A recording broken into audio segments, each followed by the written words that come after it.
Alright, what's going on, guys? Trev back again. Here to bring you another video. This one's going to be doing the real world topic video. Want to give my thoughts on the topic of renting versus buying.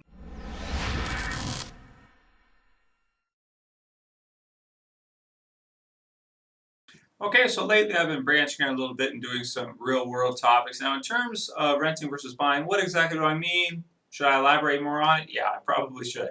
Okay, so really with regards to this, I'm referring to not necessarily just everyday items, but living, living, like where you're going to live. If you're going to rent an apartment or rent a house or whatever the case may be, or in your life, are you going to buy, you're going to purchase a house, or condo, or whatever the case may be. Now, I think this is a really important topic because this is one that has such a huge impact on people's lives, especially financially. I mean, of course, it's a huge consideration for people to decide whether or not they want to live in an apartment for a while or maybe most of their lives, or if they do want to actually purchase their own home at some point in time. Now, this one right here is a really crucial decision in terms of building wealth, I think, and getting towards the point of being able to retire one day and all of these different types of things. Now, me personally, I am a homeowner now. I used to rent. I am a homeowner of about 4 months, of course, with Jess. And we do like having our own space. We do like having a house versus where you have, for example, in an apartment, for the most part, you're going to be really close to people. Like with me, I do a lot of my videos late at night, so I'm talking. So that would be a problem in a lot of apartments if you have people that are trying to sleep or, close by or things of that nature when you're trying to film videos in the middle of the night at 2:30 a.m. Right? So, there are a lot of things to consider when someone's going to be, deciding between buying a house or renting an apartment. So the space obviously is a huge consideration, not having as much room, being closer all around to people, especially if you live in a big apartment building or something where, worst case scenario, you could have people right above you, to the left of you, the right of you, and below you. So you're literally, maybe across the hall too, so you're literally just surrounded by other people. And, the noise, of course, having to live with each other, hear each other, if people get in arguments, or husband and wife, or girlfriend boyfriend start arguing, whatever the case may be, or on the weekend if you have to work weekends and you've got some idiot next door that wants to blare music loud on Saturday night or whatever the case may be, which you can kind of get some of that too in houses as well, but it's worse in apartments because you're so close. These are all things that must be taken into consideration, of course, when you're deciding what you're going to do.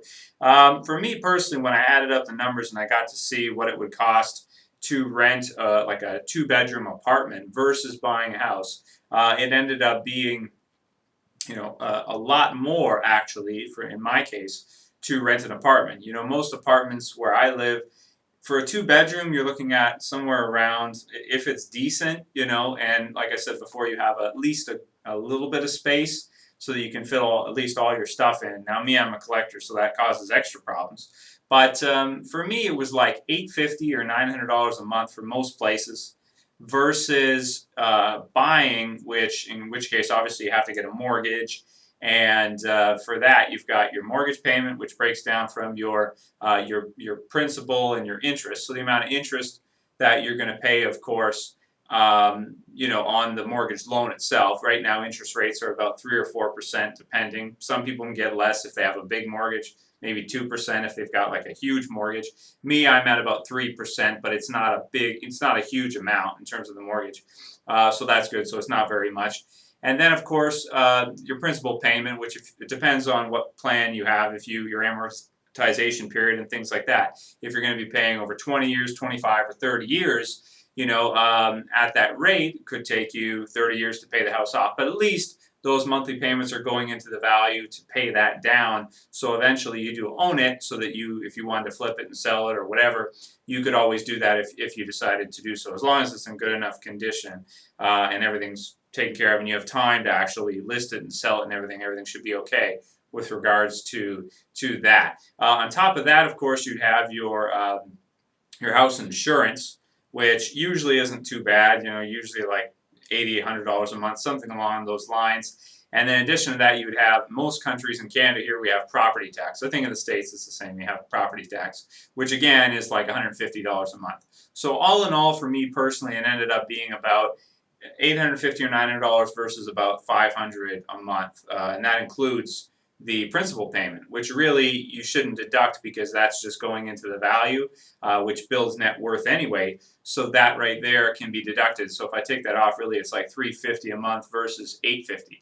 Now, so when you just list that off, you can obviously see why I decided to purchase a house, but I was able to get it for a good price. Not to say I haven't had any trouble with it though, because as you guys who follow my channel know, my basement did flood within a month and a half of me being here. So I actually maybe should have bought a house for a little bit more money and taken a little bit of bigger mortgage to get a place that was in a little bit better condition. So that didn't happen. Now that was an emergency that I didn't foresee happening. I didn't know, but it did cost quite a bit to get it fixed. And that brings me to another really big part of what I wanted to say with this whole topic, which is that with ownership, you have to maintain.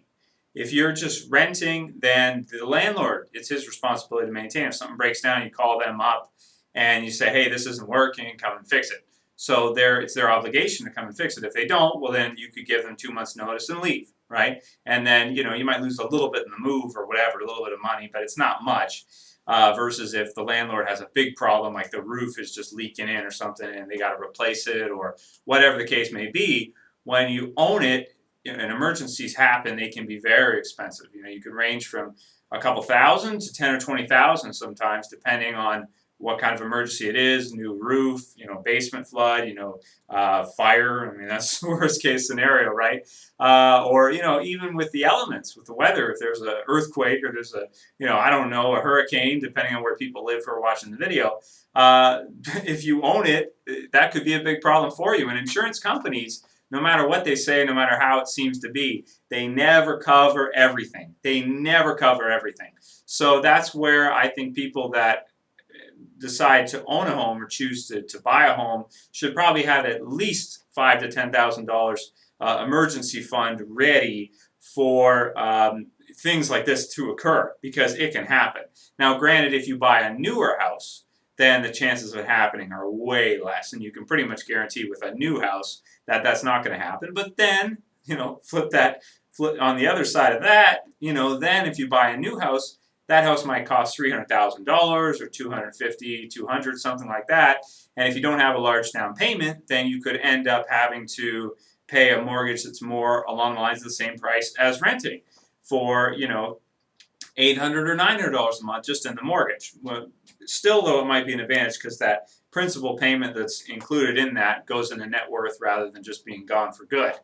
So I think that when it comes down to it, for most people, they kind of have to weigh their options and list out the pros and cons of what they want, what they want to do, whether or not they do want to rent an apartment, whether or not they want to, take the plunge and actually buy a house, or condominium or whatever the case may be. But definitely there is a lot more maintenance. There's a lot more work involved, I think, with ownership versus renting, where you don't really have to care too much because it's not yours anyway. You're just renting it for the while until eventually, you decide to leave, or if the landlord kicks you out or whatever the case may be. You don't really have to, worry about the place, about things happening to it like you do. And that's an extra bit of stress too, when you have to worry about things happening to something you put a lot of money into. I can personally vouch for that already with the problems that I've had just right off the bat. So I don't think it's a clear cut, this way is the best way to go, that way is no good to go, or, like one is always better than the other. I think for everybody, it depends. I think if people don't have any money saved, if they have nothing for a down payment, if they have, nothing for emergency fund for emergencies like that to occur, then renting is the way to go. I think people should probably only be purchasing a home when they do have at least a good amount to put down, or at least have some for emergencies and to be ready for things. And another thing to mention too with regards to this topic is people who are in an apartment, if they have to move, like if people have to move, it is a lot easier to move when you live in an apartment versus when you own. If you're renting, you can just let the landlord know a couple months, and then when the time comes, you move out and you're gone. Versus if you purchase, then you have to sell. And sometimes that can take a while if you want to get back either what you put into it or, what you think a home is worth. Hopefully it doesn't depreciate too much between the time you bought it to the time you go to sell it. But in this market, it can be very hard to sell, even still, because of the amount of property that's open and the housing market being way down. Hopefully it'll come back up, but I guess we'll see how that goes. So with regards to me, I think every person is different with regards to this situation. I think also too, depending on where people are located, because some cities too, like the numbers I just put out here are reflective of where I live. But other places like major cities, those numbers could be way lower than what they would be there. Buying a house in some areas could be, 400,000. I've heard some major cities where you have a lot of people, you could, to buy just like a basic house, you're looking at like sometimes $400,000, $350,000 for basic places. It depends. Like for example, New York. Who's going to be able to buy a house in New York? Probably nobody. Everybody has to rent there, has no choice. So for them, it's kind of like if you're going to live in New York, you have to rent an apartment or whatever the case may be. So because otherwise, buying a house could cost for the property could cost, I don't know, $300,000, but a lot of money probably. So I don't think this is an easy topic to just say one is better than the other, or one is the right way to go and one is the wrong way to go. I think for any of my younger viewers, if they take anything from this video, it is that when you do make the decision, if you're going to purchase, make sure that you have lots saved. Make sure that you're ready for things to happen that you don't expect. But I think if you can swing it, if you can manage to do it, then you'll be able to live at a lower monthly rate, which will give you more free money and money to save and do things like that. And also for those maintenance fees with owning a home. And if you can get to that state where you've got at least probably $10,000, $20,000, $30,000 saved up for that, and at least a little bit for a down payment, you can get locked in at a pretty good rate, and you'll be pretty much set to go. But on the other hand, if you're not, there's nothing wrong with renting a place. There's nothing wrong with renting an apartment either. It could be better for a person who's just getting started. Obviously nobody who's 20 years old or 19 years old is going to have that kind of available money unless their parents were rich and gave it to them, or they just are, I don't know, somehow, talented in some way or something, or just crazy good at saving and started working at a younger age. So no straight answer, no yes or right way to go. I think for every person, they got to write it out and come up with the best solution for them and pretty much take it from there. So that's my thoughts on this topic, renting versus buying. Hope you guys enjoyed it. Let me know what you think. Are you a renter? Are you a buyer? What do you think about it? Why did you decide to be a renter, or why did you decide to be a buyer? And do you envision switching in the future? Are you renting now but eventually want to buy? Or maybe the opposite. Have you bought and it's too stressful and you want to sell and possibly rent? Let me know what you guys think. Let's talk about it. Renting versus buying. Call it here. That's it for this video, guys. I'll see you for the next one. This is Trev, and I'm saying peace.